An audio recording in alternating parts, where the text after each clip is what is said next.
एक तरफ से भी ऐसा बोल रही है कि भाई 89% जो ट्रेडर्स है वो लॉस करते हैं, तो दूसरी तरफ एनएससी बोल रहा है चाहे कोई भी बात हो, हमें तो इवनिंग में भी लोगों को ट्रेड कराना है। एक तरफ से भी पिछले कुछ सालों में इतने मार्जिन रिलेटेड रूल ला ला के इतना मार्जिन कम कर दिया है, और एक्सक्यूज ये है सेबी का कि हम रिटेल ट्रेडर की सेफ्टी चाहते हैं, बट फिर भी एनएससी ये बोल रहा है कि नहीं नहीं, एक काम करते, इवनिंग और रात को भी हम ट्रेडिंग कराते हैं। कुछ महीने पहले सेबी का ये भी एक प्रपोजल था कि भाई हम ब्रोकर्स को ऐसा इन्फ्लुएंस करेंगे कि जो लोग डेरिवेटिव्स में ट्रेडिंग करते हैं, ऑप्शन और फ्यूचर में, तो उन ट्रेडर के पास से उनके इनकम का प्रूफ भी मांगा जाए, उसके बेस पे हम उनको मार्जिन देंगे। क्यों? क्योंकि रिटेल ट्रेडर की सेफ्टी के लिए। और अभी एनएससी बोल रही है कि नहीं नहीं, ये सब तो होता रहेगा, फिर भी हम इवनिंग और नाइट में मार्केट ओपन कराना चाहते हैं। सेबी चीजों को रेस्ट्रिक्ट करने में कोई कसर नहीं छोड़ रही है पिछले कुछ सालों से, और एनएससी बोल रहा है कि नहीं, हमें तो ट्रेडिंग आवर्स ज्यादा चाहिए।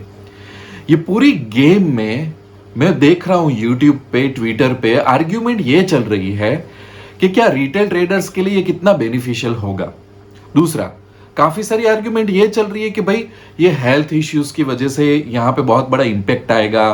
दूसरा ये है कि भाई जो लोग ओवर ट्रेड कर रहे हो ज्यादा ओवर ट्रेड करेंगे, जो लोग लॉस कर रहे हैं वो लोग ज्यादा लॉस करेंगे, ये तो ज्यादातर गवर्नमेंट के लिए फायदा होगा, ये तो ज्यादातर ब्रोकर्स के लिए फायदा होगा। देखो, 100 बात की एक बात, हम सबको एज ए ट्रेडर ये चीज एक्सेप्ट करनी पड़ेगी कि जब इतना एक सिस्टमेटिक चेंज मार्केट में आता है ना, तो वो कोई भी चेंज रिटेल ट्रेडर्स को देख के नहीं ये डिसीजन लिए जाते।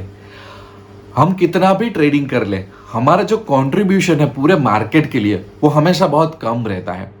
तो ना तो सेबी ना तो एनएससी हमारे बारे में सोच के ये टाइमिंग डिसाइड करती है, ना तो सेबी, एनएससी, बीएससी या तो किसी को ये चिंता होती है कि भाई इन लोगों के हेल्थ का क्या होगा। तो health issue, loss, over trading, ये हमारे सब पर्सनल प्रॉब्लम्स हैं। ये सेबी, एनएससी, बीएससी या कोई गवर्नमेंट इंस्टीट्यूट उनके कुछ प्रॉब्लम्स नहीं है।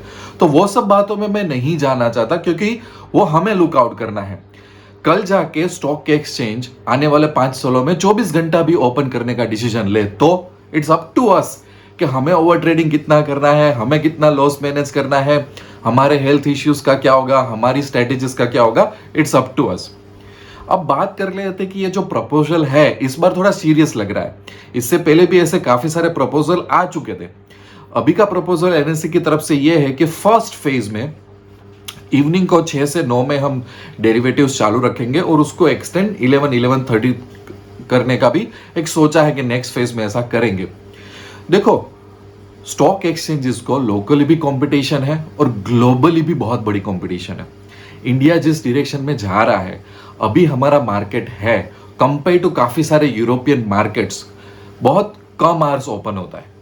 दूसरी चैलेंज ये होती है हमारे खुद के ट्रेडर्स को, या तो मैं बोलूँ फंड हाउसेस को, जो बड़े बड़े इन्वेस्टर है, पोर्टफोलियो इन्वेस्टर्स है, बड़े बड़े हाउसेस है, उनके पास चैलेंजेस ये होती है कि भाई हमारा मार्केट जब बंद होता है उसके बाद काफी सारे यूरोपियन मार्केट ओपन होते हैं, तो ग्लोबल मार्केट में जो न्यूज इवेंट होते हैं उसका हमारा मार्केट कुछ रिएक्ट नहीं कर पाता। इन्वेस्टर ट्रेडर्स बड़े हैं, वो रिएक्ट नहीं कर पाते।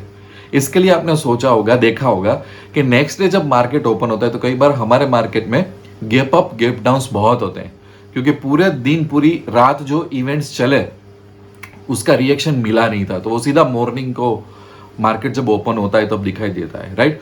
सो एनएससी के पास बहुत ही सीरियस और वैलिड रीजंस है। ग्लोबली कंपटीशन बहुत बढ़ रही है, अगर इंडिया को कदम से कदम मिलाना हो तो आवर्स बढ़ाने पड़ेंगे, बाहर के इन्वेस्टर्स और ट्रेडर्स भी ज्यादा आएंगे, जो बड़े बड़े फंड हाउसेस है उनको भी संभालने का काफी सारा मौका मिलेगा इन टर्म्स ऑफ की ग्लोबल मार्केट। तो ये नहीं होना चाहिए, ऐसा तो नहीं था। जैसे जैसे कंट्री आगे बढ़ता है, जैसे जैसे दुनिया आगे बढ़ती है, कंपटीशन के लिए ये सब करना पड़ता है, और आगे जाके शायद और भी चेंजेस होंगे। तो उनके सब रीजन सही है। अब बात कर लेते हैं कि भाई ज्यादातर जो लोग डेरिवेटिव्स में है, और डेरिवेटिव्स में भी मैं यहाँ पे बात करूंगा ऑप्शन ट्रेडिंग, ऑप्शन ट्रेडिंग में बाइंग और सेलिंग, इसमें हमारे साथ क्या इंपैक्ट आ सकता है। नो डाउट हेल्थ इश्यूज होंगे, नो डाउट ओवर ट्रेडिंग बढ़ेगा, नो डाउट लॉस में भी काफी सारे इश्यूज होंगे, पर ये सब बहुत कॉमन चीज है जो कोई भी प्रिडिक्ट कर सकता है। ग्राउंड लेवल पे काफी सारी रियलिटी क्या होगी, as far as I understand, सबसे पहली चीज एक्सपायरी की बात कर लेते हैं। देखो, अभी हर दिन एक नई एक्सपायरी पूरी डिजाइन हो चुकी है। अब इसमें लॉजिकल सेंस तो यही बनता है कि एक्सपायरी के टाइमिंग में कुछ छेड़छाड़ ना करें। जो एक्सपायरी जिस टाइम पे मार्केट अभी खत्म हो रहा है 3:30 बजे, वही एक्सपायरी का फ्लो रखा जाए, और हालांकि ऐसा ही होना चाहिए। बट अगर एक्सपायरी में अगर चेंज हुआ और एक्सपायरी को लेट नाइट कर दिया, तो काफी सारे कैलकुलेशन, काफी सारा फ्लो, काफी सारी बहुत ऊपर नीचे हो जाएगा। पूरी चीजें हम लोगों को डिजाइन करनी पड़ेगी फिर से। मुझे नहीं लगता कि ये चीज होगी। एक दो आर्टिकल्स पढ़े थे, यहाँ पे ये क्लेरिफाई भी था कि भाई एक्सपायरी को जैसे है ऐसे ही रहने देंगे, बट वो कोई ट्रस्टेड सोर्स नहीं था, अननोन सोर्सेस से आर्टिकल्स मुझे मिले। बट आई होप कि एक्सपायरी में कोई छेड़छाड़ नहीं होगी। अगर होगी तो it will be a headache for all of us. दूसरी बात कर लेते हैं, सबसे बड़ा इंपैक्ट यहाँ पे आता है ऑप्शन ग्रिक्स पे। ऑप्शन ग्रिक्स का जो बिहेवियर है, जो कैलकुलेशन है, वो पूरा मार्केट टाइमिंग पे डिपेंड करता है। और उसमें सबसे बड़ा एक ग्रीक है जो theta decay. Theta decay sellers का फ्रेंड है, बायर्स का उतना फ्रेंड नहीं है। बट उसके बेस पे हम काफी सारे डिसीजन लेते हैं, काफी सारी स्ट्रेटेजीज हम इंप्लीमेंट करते हैं एज अ बायर और एज अ सेलर भी, दिन देख के, टाइम देख के क्या चल रहा होता है, राइट। अब यहां से ही सब कुछ चेंज हो जाएगा, क्योंकि अब इवनिंग सेशन में मार्केट ओपन होगा, तो वो पूरा दिन तो काउंट किया नहीं जाएगा कि भाई आफ्टरनून होगी, वो पूरा दिन होगा। तो ये जो इस तरह से मार्केट ऑपरेट होगा, तो ऑप्शन ग्रिक्स में क्या होगा? क्या ऐसा हम बोल सकते हैं कि भाई थेटा थोड़ा स्लो गिरेगा, तो उसकी वजह से देखो, अगर आप ऑप्शन बायर हो या तो आप ऑप्शन सेलर हो, हम सबको मार्केट पे नजर तो रखनी पड़ेगी। ऐसा नहीं है कि हम ऐसा बोल सकते हैं कि नहीं नहीं चलेगा, मैं इवनिंग सेशन नहीं देखूंगा। तो आपको एडजस्टमेंट भी करने पड़ सकते हैं, क्योंकि ग्लोबल मार्केट में इवनिंग में कुछ हुआ, उसका इंपैक्ट हमारे मार्केट में आया, तो मैंने अगर आयन फ्लाई डाली या कुछ भी हेजिंग स्ट्रेटेजी डाली है, मुझे उसमें कुछ ना कुछ एडजस्टमेंट करने पड़ेंगे। तो अब एक्टिव तो रहना पड़ेगा, और उस हिसाब से थेटा का क्या इंपैक्ट होगा वो बहुत ही इंटरेस्टिंग चीज होगी। हाँ, हम अभी स्पेकुलेट कर सकते हैं कि भाई थेटा कम गिरेगा, ये करेगा, पर रियलिटी में देखने लायक होगा। जो गामा स्पाइक्स आते हैं, जिसका फायदा उठाते हैं एक्सपायरी में, वो किस तरह से वर्क करेगा वो भी हमें देखना होगा। दूसरी बात कि जो ओवरऑल ऑप्शन बाइंग जो होता है, डायरेक्शनल मूवमेंट हमें चाहिए होती है। अब आजकल ऑलरेडी वीक में ऐसी कम मूवमेंट आ रही है एज अ बायर कि जिसका हम बहुत अच्छा फायदा उठा सके। अब इसमें इवनिंग सेशंस भी ऐड हो रहे हैं, तो क्या मार्केट ज्यादा अभी और कंसोलिडेट करेगा या तो मूवमेंट मिलेगी? कई बार क्या होता है कि मार्केट शुरू होता है और मार्केट एंड होता है, वहां पे एक बहुत बड़ी बड़ी अच्छी खासी मूवमेंट आ जाती है। तो अब इवनिंग सेशन भी है, तो क्या मार्केट ऑप्शन बायर के लिए अभी और इंटरेस्टिंग बनेगा या तो और बोरिंग बनेगा, राइट? क्योंकि मार्केट जितना ज्यादा ओपन होता है, अब ऑलरेडी हमारे पास बहुत कम चांसेस बच रहे ऑप्शन बाइंग में कि भाई मूवमेंट हमको अच्छी मिले। अब कितने और चांसेस मिलेंगे, किसकी फेवर में ज्यादा रहेगा? अगेन वी कैन स्पेकुलेट कि ये सेलर्स की फेवर में ज्यादा रहेगा, बायर्स की फेवर में कम रहेगा। बट ग्राउंड लेवल पे ग्रिक्स कैसे काम करेंगे, धीरे धीरे मार्केट क्या पूरा हेजिंग की तरफ जा रहा है, क्या अभी भी ऑप्शन बाइंग के लिए और ज्यादा होप्स बचे हैं, ये सब देखना बहुत बाकी है। बट इन सभी चीजों में एज ए ट्रेडर सबसे बड़ी चीज हम सबको ये डेवलप करनी होगी कि हम कितने डिसिप्लिन हो रहे हैं। क्योंकि अब ये ज्यादा चैलेंजिंग हो जाएगा सबके लिए कि भाई आप कितने घंटे ट्रेड कर रहे हो, कितना मार्केट में एक्टिव हो, आपके पास कितनी एनर्जी रह रही है, उसमें आप कितना प्रॉफिट निकाल पा रहे हो। ऐसा ना हो कि ज्यादा लॉस होने लगे, ऐसा ना हो कि ज्यादा रॉन्ग डायरेक्शन में हम सब लोग चले जाए, राइट? फैमिली भी इंपॉर्टेंट है, हमारी हेल्थ भी इंपॉर्टेंट है। हाँ, उन लोगों के लिए एक बहुत अच्छा एक स्टेप है कि जिन लोगों को एक्टिव मार्केट आवर्स में, जो लोग जॉब कर रहे थे, जिनका बिजनेस था, तो वो डायरेक्ट इवनिंग सेशन में एक्टिव हो सकते हैं कि हाँ भाई मेरे पास टाइम नहीं था, अब मुझे कुछ टाइम मिल रहा है ट्रेड करने का या तो मार्केट को समझने का। अब इसमें एक और इंटरेस्टिंग चीज हो रही है कि जैसे ही इवनिंग सेशन स्टार्ट होगा, स्पाइक्स आएंगे, नए ग्राफ्स आएंगे मार्केट में, नए चार्ट्स डेवलप होंगे, उसके बेस पे काफ़ी सारी स्ट्रैटेजीज है हमारी, चाहे ऑप्शन बाइंग की हो, चाहे ऑप्शन सेलिंग की हो, हेजिंग को, उसको थोड़ा रिव्यू तो करना पड़ेगा। क्योंकि काफ़ी सारा बैक टेस्टिंग अभी वैलिड नहीं रहेगा, क्योंकि काफ़ी सारी जो स्ट्रैटेजीज है, स्ट्रेडल्स, काफ़ी सारे आयन फ्लाई, आयन काउंटर, जिसका जैसे कि पर्सनली मॉडिफाइड स्ट्रैटेजीज होती है, उसका बैक टेस्टिंग करके एक हमें एक रिलायबिलिटी होती है। अब वो रिलायबिलिटी थोड़ी चेंज हो जाएगी, क्योंकि अब इवनिंग में जो सेशन होगा वो ग्लोबल मार्केट को इम्पेक्ट करके आएगा, हमारा मार्केट रिएक्ट करेगा।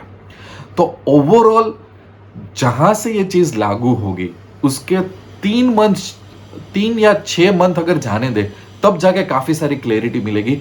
तब जाके पता चलेगा कि मैं मेरी सिस्टम में मैंने क्या चेंजेस किए, या तो आपको अपनी सिस्टम में क्या चेंजेस करने पड़े, कौन सी पोजीशन साइजिंग में आपने क्या किया, कौन सी स्ट्रेटेजी में क्या मॉडिफाई किया, अब कहां पे आपको एज लग रही है, अब क्या हो रहा है मार्केट में, अब क्या नहीं हो रहा है।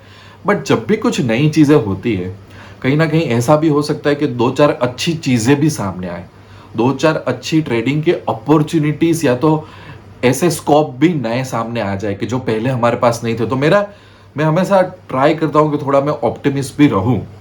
तो वंस अगेन कि हम काफी सारा कंप्लेन कर सकते हैं कि भाई इसमें ब्रोकर्स ज्यादा कमाएंगे, कि हेल्थ इश्यूज होगा, ये होगा, बट ग्लोबली ये होना ही था और इंडिया को ये करना ही था। ऐसे काफी सारे प्रपोजल्स पहले आए थे एनएससी की तरफ से, पर वो होल्ड पे चले गए। इस बार बहुत सीरियस चीजें लग रही है। So let's get ready for it together, एक दूसरे को गाइड करके इसमें से बाहर निकल सकते हैं। और एक बहुत बड़ी इंटरेस्टिंग बात ये भी है कि ऑलरेडी कमोडिटी मार्केट तो ऑलरेडी लेट तक चलते भी थे, तो ना तो एनएससी को ना तो ब्रोकर्स को इतना प्रॉब्लम होना चाहिए। हाँ, ब्रोकर्स वगैरह को, स्टाफ को रिटेन करना पड़ेगा, but that's it's not our headache. उनके पास ऑलरेडी सॉफ्टवेयर सर्वर्स वगैरह है, उनको एक्सटेंड करना है काफी सारी चीजें में एनएससी के साथ कोलैबोरेशन करके। तो उसके बारे में मैं ज्यादा बोलना नहीं चाहता, बिकॉज इट्स देयर लुकआउट।